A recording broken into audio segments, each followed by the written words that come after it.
This is the palm oil refining equipment with a daily output of 10 tons.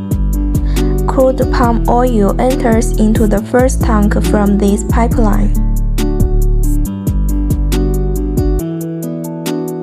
Then this is the water tank.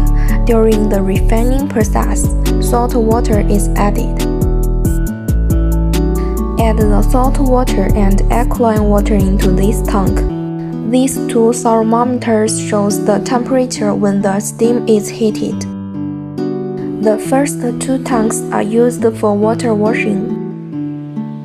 After water washing, this tank is used for drying and decoloring. Add calcite into this hole for decolorization.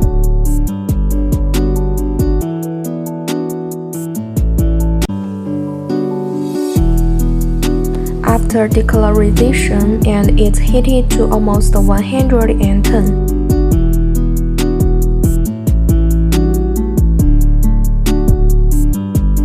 It will enter the oil filter. And please dig an oil storage tank here, installing a pump. It is to pump the oil into this tank to deacidification and deodorization.